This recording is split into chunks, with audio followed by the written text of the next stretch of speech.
Hello बच्चों, कैसे हैं आप लोग। आपका स्वागत है हमारे यूट्यूब चैनल पुष्पम क्लासेस में। तो आज हम लोग पढ़ने जा रहे हैं क्लास 11th की जियोग्राफी आज हम पढ़ने जा रहे हैं चैप्टर 1। ये पहला बुक जो है हमारा उसका है, उसका पहला चैप्टर ये, ठीक है। इसका चैप्टर का नाम है भूगोल एक विषय के रूप में। तो आज इस चैप्टर को हम देखने जा रहे हैं कि इस चैप्टर में है क्या। बहुत ही ज़्यादा इजी एक्सप्लेनेशन आपको मिलेगा, ठीक है। अगर इसका नोट्स अगर आप लोगों को पीडीएफ के फॉर्म में चाहिए तो आप हमारे टेलीग्राम चैनल पुष्पम क्लासेस पे एक बार जरूर विजिट कीजिएगा। वहाँ पे सभी सब्जेक्ट की सभी क्लासेस की नोट्स उपलब्ध कराई जाती है। तो आइए चलिए चलते हैं हम अपने टॉपिक्स पे। तो पहला टॉपिक है भूगोल क्यों महत्वपूर्ण है। तो हमारा जीवन हमारे परिस्थान यानी कि सराउंडिंग से, आसपास के वातावरण से अनेक रूप से प्रभावित होता है। हम अपने जीवन के निर्वाह के लिए अपने आसपास के संसाधनों पर निर्भर करते हैं। आदमी समाज अपने भरण पोषण के लिए प्राकृतिक निर्वाह संसाधन जैसे पशुओं एवं खाद्य पौधों पर आश्रित था। समय बीतने के साथ हमने तकनीकों का विकास किया। मानव ने प्राकृतिक संसाधन जैसे भूमि, मृदा, जल उपयोग करते हुए अपना आहार पर उत्पादन प्रारंभ किया, ठीक है। और उसके बाद हमारे अपने भोजन की आदतें एवं वस्त्र मौसम की दशाएं के अनुरूप समायोजन चलता गया। अब हम देखते हैं भूगोल एक छात्र के रूप में आपको धरातल पर विविधता वाले सभी तथ्यों के विषय में जानने के लिए उत्सुक होना चाहिए, ठीक है। इन सभी सवालों का जवाब हमें भूगोल देता है। जितने जितने भी सवाल है उनका जवाब हमें भूगोल से मिलता है। तो अब हम देखते हैं कि हमें भूगोल आखिरकार पढ़ना क्यों चाहिए। तो अपने इर्द गिर्द की चीजों सराउंडिंग को समझने के लिए, अपने आसपास के संसाधनों को समझने के लिए, जलवायु को समझने के लिए, मानव समाज में पाए जाने वाले विभिन्नताओं को समझने के लिए, मानव में इतनी विभिन्नता कैसे होती है। जैसे हम अमेरिका की साइड चले गए तो वहाँ पे गोरे लोग होते हैं, हट्टे कट्टे मोटे। और इधर जो है, इधर मतलब हर जगह इंसान का कलर, रंग, रूप, वेशभूषा, खान पीन कैसे बदलता है। तो इन सब का जो वो है जवाब, ये हमें भूगोल से मिलेगा, ठीक है। भूपृष्ठ की विविधता को समझने के लिए, प्राकृतिक संसाधन की विविधताओं को समझने के लिए, ये सब समझने के लिए हमें क्या चाहिए होता है, भूगोल की आवश्यकता पड़ती है, भूगोल पढ़ना पड़ता है। संसाधनों के उचित उपयोग को समझने के लिए, संसाधन का उचित उपयोग कैसे करें ताकि आने वाली भावी पीढ़ी भी इस संसाधन का उपयोग कर सके। तो इन सबको समझने के लिए हमें भूगोल की आवश्यकता पड़ती है। अब हम पढ़ते हैं भूगोल का विकास कैसे हुआ। तो सबसे पहले भूगोल शब्द का प्रयोग इरिटास्थोफेनिस ने किया। वह एक ग्रीक ग्रीक का विद्वान था, ठीक है। यह शब्द ग्रीक भाषा के दो मूल, जियो यानी कि पृथ्वी एवं ग्राफिस यानी कि वर्णन, यानी कि पृथ्वी के वर्णन। जियोग्राफी का मूल अर्थ होता है पृथ्वी का वर्णन। इससे मिलकर यह शब्द, ये भूगोल बना हुआ है।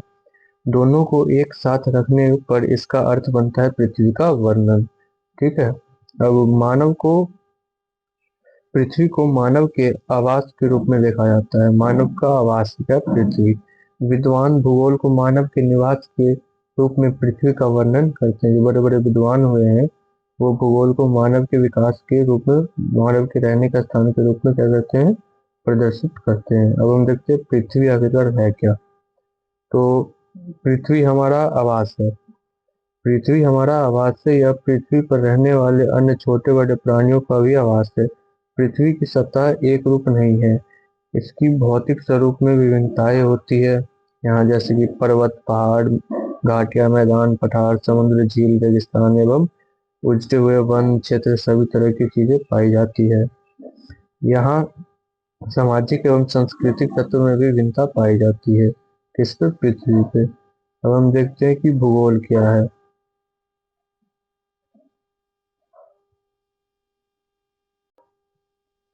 अब हम देखते हैं कि आखिरकार भूगोल क्या है। तो भूगोल पृथ्वी का वर्णन है। भूगोल क्या है, पृथ्वी का वर्णन है। पृथ्वी मानव का घर है। मानव पृथ्वी के साथ परस्पर इंटरसेक्शन को भूगोल कहा जाता है। भूगोल को क्षेत्रीय भिन्नता का अध्ययन भी माना जाता है। क्षेत्रीय भिन्नता का अध्ययन करते हुए भूगोल भी माना जाता है। अब हम देखते हैं कि भूगोल को दो पार्टों में बांटा गया है। कितने पार्टों में, दो पार्टों में। दोनों पार्टों में आगे पढ़ते हैं। एक है भौतिक भूगोल और एक है हमारा मानव भूगोल। तो दोनों को हम पढ़ते हैं और आखिरकार इन दोनों में है क्या भिन्नता। तो सबसे पहला है हमारा भौतिक भूगोल। तो भौतिक भूगोल में पृथ्वी से संबंधित विषयों का अध्ययन किया जाता है। इसमें प्रमुख रूप से स्थल, आकृति, भूमि, पर्यावरण, महासागर, पहाड़, वन, रेगिस्तान आदि का अध्ययन किया जाता है। अब जो हमारा दूसरा है वो है मानव भूगोल। तो मानव भूगोल क्या है वो हम देखते हैं। मानव भूगोल में पृथ्वी से संबंधित विषयों का अध्ययन किया जाता है, जिसमें प्रमुख रूप से खेती, बस्तियां, सड़क, खनन, जनसंख्या, नगर आदि आते हैं। इन सबका अध्ययन मानव भूगोल कहलाता है। भूगोलवेत्ता मात्र धरातल पर तथ्यों से विभिन्नता का अध्ययन नहीं करते, बल्कि उन कारकों का भी अध्ययन करते हैं जो इन विभिन्नताओं के कारण होती है। उदाहरण के लिए फसल का स्वरूप एक प्रदेश से दूसरे प्रदेश फसल का जो स्वरूप है वह एक प्रदेश से दूसरे प्रदेश में विभिन्न होता है, किंतु यह विभिन्नता एक तथ्य के रूप में मिट्टी, जलवायु, बाजार की मांग, किसानों की अवैध क्षमता, तकनीकी निवेश, उपलब्धता आदि के विभिन्नता से संबंधित होती है। ठीक है। अब हम देखते हैं मनुष्य तथा प्रकृति के बीच क्या संबंध है, क्या मूल्यांकन है। ठीक है। तो मानव ने अनुकूलन अथवा परिवर्तन, एडोप्शन और मॉडिफिकेशन के माध्यम से प्रकृति के साथ समझौता किया है। मानव ने उच्च तकनीक तथा प्राकृतिक संसाधनों का समुचित उपयोग करते हुए वातावरण में परिवर्तन किए हैं। मानव ने लगातार विकास के साथ अपने ऊपर भौतिक पर्यावरण के द्वारा कैसे हुए बंधन को ढीला करने में सक्षम हो पाया है। किसकी वजह से? लगातार जो हमने विकास किया है उसकी वजह से। मानव ने तकनीकी विकास के जरिए श्रम का जो कठोरता है उसे कम कर दिया है, तकनीक यानी प्रौद्योगिकी विकास से। अब हम देखते हैं कि क्या क्या कहाँ और क्यों, इन सभी प्रश्नों का जो वर्णन है वो हमें उत्तर है वो कौन देता है? भूगोल देता है। तो वो किस प्रकार देता है वो हम देखते हैं। तो भूगोल एक वैज्ञानिक विषय है और एक वैज्ञानिक विषय के रूप में भूगोल तीन वर्गों के प्रश्नों से संबंधित है। क्या, कहाँ और क्यों। तो हम सबसे पहले देखते हैं क्या। तो भूतल पर पाई जाने वाली प्राकृतिक तथा सांस्कृतिक विशेषताओं के प्रतिरूप की पहचान से जुड़े हुए होते हैं।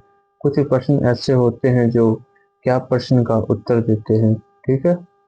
अब अगला जो है वो है कहाँ और क्यों। तो कहाँ कुछ ऐसे भी प्रश्न होते हैं जो पृथ्वी पर भौतिक एवं सांस्कृतिक तत्वों के वितरण से जुड़े हुए होते हैं। ये कहाँ प्रश्न से संबंधित होते हैं। और जो हमारा तीसरा और आखिरी है वो है क्या। तो प्रश्नों का तीसरा वर्णन व्याख्यान अथवा तत्वों के बीच कार्य कारण संबंध से जुड़ा होता है, जो क्यों का उत्तर देता है। भूगोल में प्रश्नों का यह तीसरा वर्ण है, इसे एक वैज्ञानिक स्वरूप देता है। तो अब हम देखते हैं कि भूगोल के दो प्रमुख उपागम क्या है। तो सबसे पहला है इसमें क्रमबद्ध भूगोल। क्रमबद्ध भूगोल का दृष्टिकोण जर्मन भूगोलविदा अलेक्जेंडर वॉन हेल्महोल्ट्ज द्वारा प्रस्तुत किया गया था। इसके द्वारा? अलेक्जेंडर वॉन के द्वारा। ठीक है।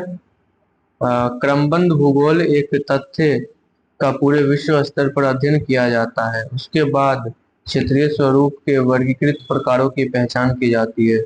उदाहरण, यदि कोई प्राकृतिक वनस्पति के अध्ययन में रुचि रखता है तो सर्वप्रथम विश्व स्तर पर उसका अध्ययन किया जाएगा। फिर प्रकारात्मक वर्गीकरण जैसे विषुवतीय रेखा, सदाबहार वन, नरम लकड़ी वाले और कोरधनी वन, इन सब का। ठीक है। मानसून इत्यादि की पहचान और उनका विवेचन तथा सीमांकन करना होगा। और जो हमारा दूसरा टाइप है वो है प्रादेशिक भूगोल। कौन सा है? प्रादेशिक भूगोल। प्रादेशिक भूगोल का दृष्टिकोण जर्मन भूगोलवेत्ता कार्ल रिटर द्वारा प्रस्तुत किया गया था। इसमें विश्व को विभिन्न पदानुक्रमिक स्तर के प्रदेशों में विभक्त किया जाता है और फिर एक विशेष प्रदेश में सभी भौगोलिक तथ्यों का अध्ययन किया जाता है। ठीक है। तो प्रादेशिक भूगोल में किसी प्रदेश को क्षेत्रीय इकाई मानक अध्ययन किया जाता है, क्षेत्रीय इकाई मानकर किसी भी प्रदेश को।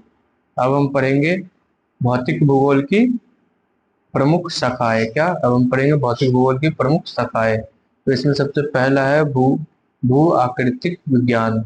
इसके अंतर्गत भूपृष्ठ पर पाए जाने वाले विभिन्न प्रकार के भू आकृति, जैसे महाद्वीपों, पर्वतों, पठारों, मैदानों, नदियों, घाटियां आदि का अध्ययन किया जाता है। उसके बाद हमारा दूसरा है जलवायु विज्ञान। जलवायु विज्ञान क्या है? इसमें जलवायु तथा इसके संगठन तत्व क्रमबद्ध अध्ययन किया जाता है, जैसे कि वर्षा, तापमान, वायु दाब, पवन आदि। और जलवायु के प्रमुख घटक है, इन सबका अध्ययन जलवायु विज्ञान में किया जाता है। इसके बाद है हमारा जल विज्ञान। जल विज्ञान में इसमें हम महासागरों, नदियों, झीलों, हिमानियों तथा जल वाष्प द्वारा प्राकृतिक तथा मानव जीवन में जल की भूमिका का अध्ययन करते हैं। और इसके बाद है हमारा अगला चौथा मृदा भूगोल। मृदा भूगोल क्या होता है? जिसमें हम मिट्टी का अध्ययन करते हैं। इसमें मृदा के निर्माण की प्रक्रिया, मृदा के प्रकार, मृदा के उत्पादकता स्तर तथा उनके वितरण का अध्ययन किया जाता है। किस जगह पे कौन सी मिट्टी है, मिट्टी के भी बहुत सारे प्रकार है, इनका अध्ययन मृदा भूगोल में किया जाता है। ठीक है। अब हमारा अगला टॉपिक है मानव भूगोल। तो मानव भूगोल होता क्या है? मानव भूगोल पृष्ठभूमि पर मानवीय अथवा सांस्कृतिक तत्वों का अध्ययन करती है। इसके अंतर्गत हर गांव, हर कस्बे, नगर, सड़क, पुल आदि जो मनुष्य द्वारा बनाए गए हैं, यह सभी मानवीय तत्व कहलाती है। इसका अध्ययन मानव भूगोल कहलाता है। और उसके बाद है हमारे पास मानव भूगोल की शाखाएं। मानव मानव मानव जो भूगोल है उसमें कौन कौन सी शाखाएं हैं? तो ये 9 शाखाएं हैं। तो इसे हम पढ़ते हैं। सांस्कृतिक भूगोल और सामाजिक भूगोल में समाज के योगदान से निर्मित सांस्कृतिक तत्वों का अध्ययन किया जाता है। ठीक है। समाज के योगदान से निर्मित सांस्कृतिक तत्वों का अध्ययन सांस्कृतिक भूगोल में किया जाता है। उसके बाद है औद्योगिक भूगोल। इसमें अलग औद्योगिक क्रियाकलापों और उसके अनुकूलन दशाओं का समझा जाता है। उसके बाद तीसरा है हमारा राजनीतिक भूगोल। राजनीतिक भूगोल क्या होता है? राजनीतिक भूगोल में सीमाओं, निकटस्थ पड़ोसी इकाइयों के मध्य भूवैज्ञानिक संबंध, निर्वाचन क्षेत्र का परिसीमन एवं चुनाव परिदृश्यों का अध्ययन किया जाता है। किसमें?